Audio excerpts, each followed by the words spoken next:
Fala pessoal, tudo bom? Aqui é Cláudio Santana e mais um vídeo do nosso canal Florestas Secundárias. E o tema de hoje é o maciço da Pedra Branca. Bom, esse sou eu.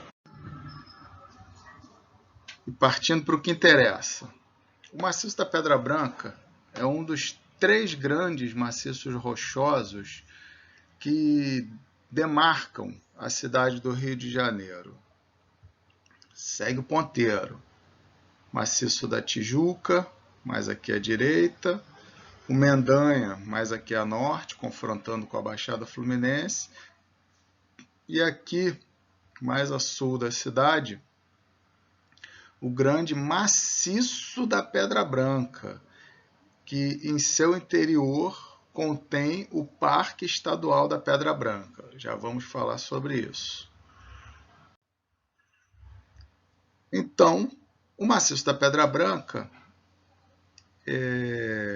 contém, situa-se no seu território o Parque Estadual da Pedra Branca, que ocupa praticamente todo o maciço. O maciço tem mais ou menos 130 quilômetros quadrados, o parque ocupa 125 quilômetros quadrados, contando como limite a cota de 100 metros sobre o nível do mar. A unidade é tutelada pelo Instituto Estadual do Ambiente. O Parque Estadual da Pedra Branca ocupa 10% do território da cidade e protege metade das florestas cariocas.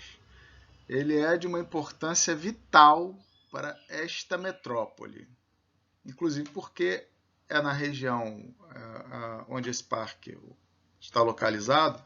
O parque e o maciço vão se confundir um pouco ao longo dessa apresentação, por um motivo simples: o parque ocupa praticamente toda a área do maciço. É uma área que não é totalmente regularizada do ponto de vista fundiário, muitos moradores, isso não vai ser resolvido, essas pessoas estão lá há gerações, então vai tentando coexistir e lutar contra uma série de problemas que a gente vai abordar daqui a pouco. E aí a gente vê a extensão desse parque possui limite com 17 bairros, basicamente bairros da Zona Oeste, que vão desde bairros como Jardim Sulacap, que está muito mais para a Zona Norte, praticamente o finalzinho do subúrbio carioca, para quem conhece o Rio de Janeiro, até bairros muito distantes, como Grumari, Praias Isoladas, Barra de Guaratiba, segue o ponteiro. Todo o antigo sertão carioca. Então, lembra quando eu falei que esse parque preserva metade das florestas da cidade? São registradas 934 espécies de plantas, todo tipo de planta, desde ervas até grandes árvores. Uma dessas plantas é endêmica do Parque Estadual da Pedra Branca, que é essa bromélia aqui da esquerda, a Neuregelia camorimiana. E aqui embaixo uma espécie que não é tão rara assim, mas é bonita de se encontrar, que é a Margaritaria nobilis. As sementes dela, um azul muito bonito. Azul, uma cor não tão comum na natureza, por incrível que pareça. Então, flora para todo o Parque Estadual da Pedra Branca são 934 espécies de plantas de todo tipo. Trepadeiras, ervas, arbustos. Uma outra espécie importante, por exemplo, Terminalia acuminata, guarajuba. Até 2015 ela era dada como extinta na cidade.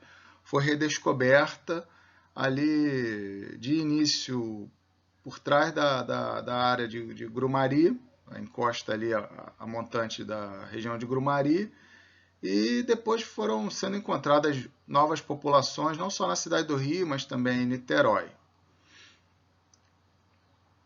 ela é uma parente da amendoeira, que é tão conhecida, plantada na rua, só que a amendoeira é indiana. A guarajuba é uma espécie nativa, aqui da Mata Atlântica. Detalhando um pouco mais, num estudo de 2010, feito pela pesquisadora da Embrapa Juliana Freire, numa área mais ou menos do tamanho de um campo de futebol, talvez um pouquinho maior, ela encontrou 324 espécies. Segue o ponteiro. 324 espécies de árvores.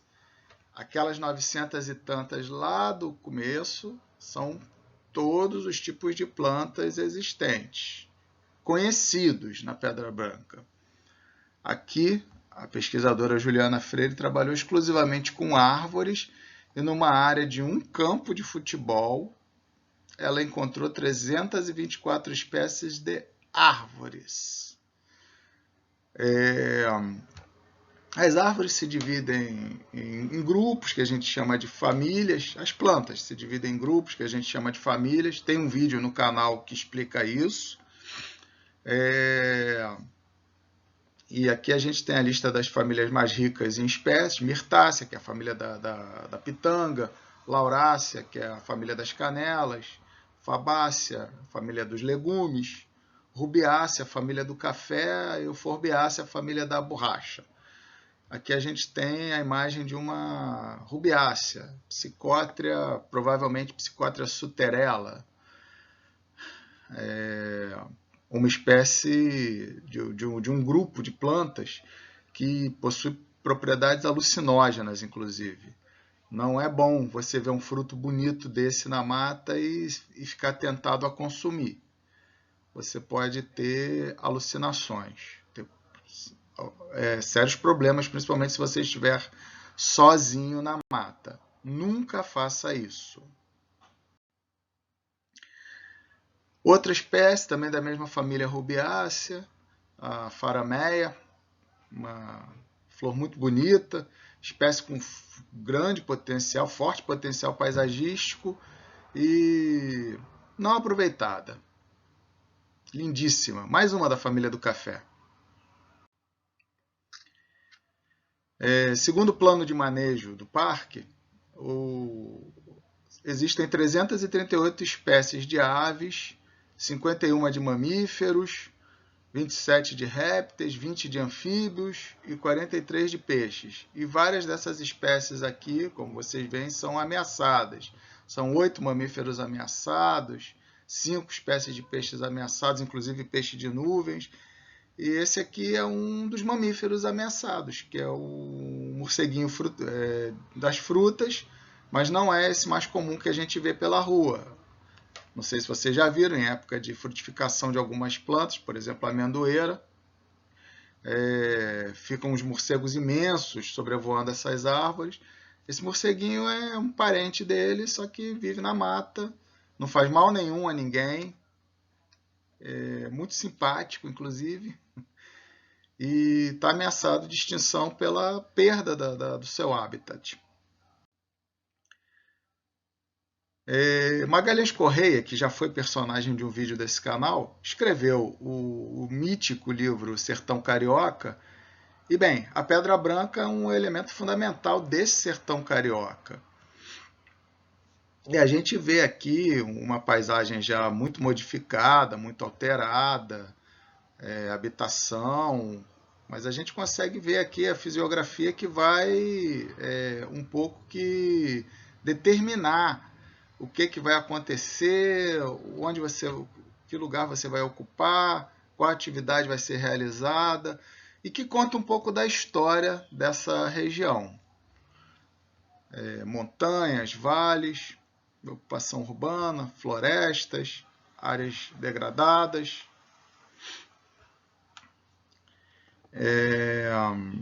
Recomendo assistirem o vídeo do canal sobre Magalhães Correia e lerem o livro O Sertão Carioca.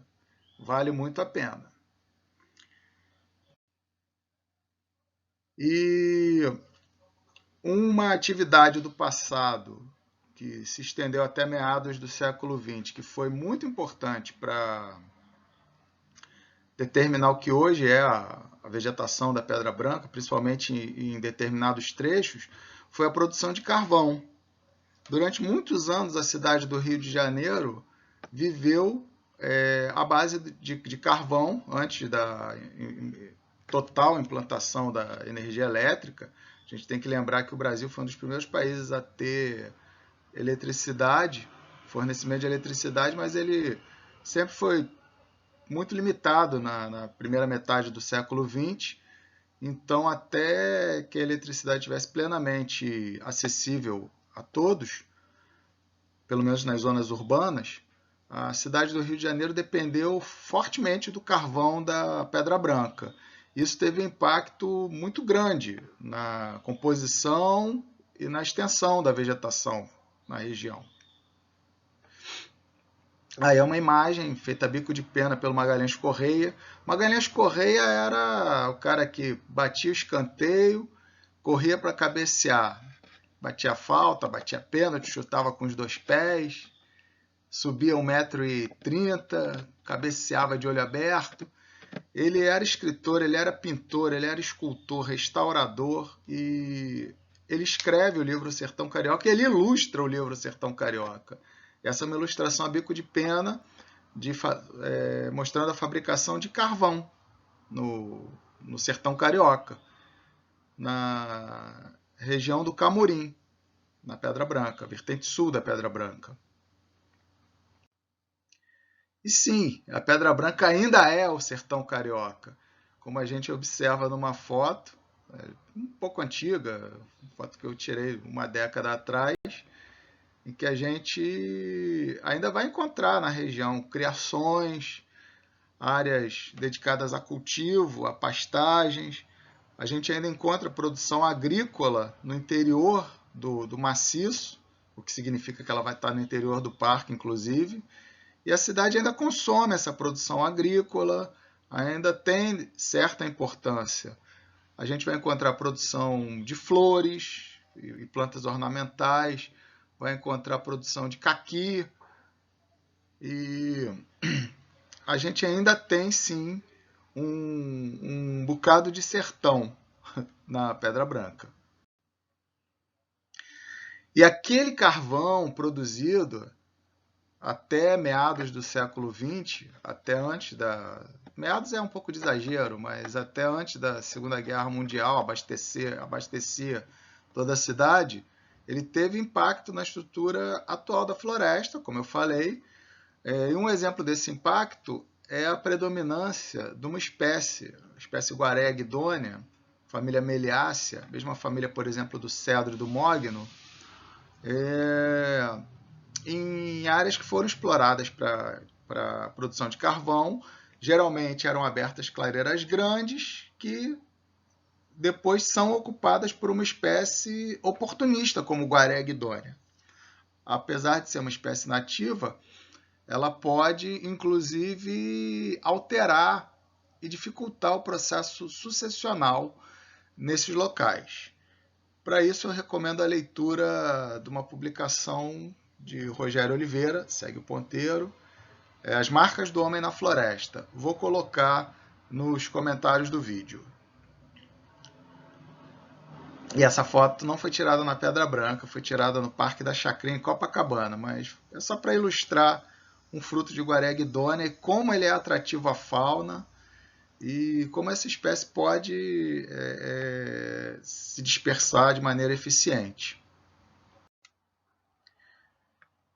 E muitos desafios envolvem a manutenção de uma área verde. Uma área verde que ocupa 10% do território da cidade e metade das suas florestas, ainda que muito degradada, como a gente pode observar nessa área aqui pós-incêndio em Realengo. A gente tem extensas áreas degradadas no parque e no maciço. Ainda assim,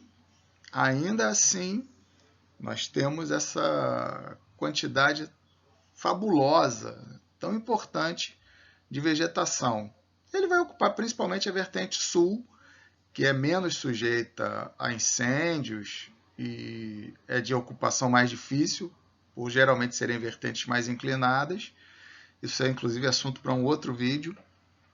essa coisa de orientação de vertente. E a vertente norte, geralmente, aqui na cidade do Rio de Janeiro, são as vertentes, é o lado do morro mais voltado para o sol, mais quente, mais seco, mais sujeito a incêndios, mais sujeito a degradação e mais difícil de se recuperar. E a gente tem muito isso na Pedra Branca também, e numa escala muito maior, por ser um maciço gigantesco. A gente tem áreas muito bonitas também. Quantas vezes na minha juventude, na minha adolescência, eu peguei a trilha para visitar a represa do Camorim.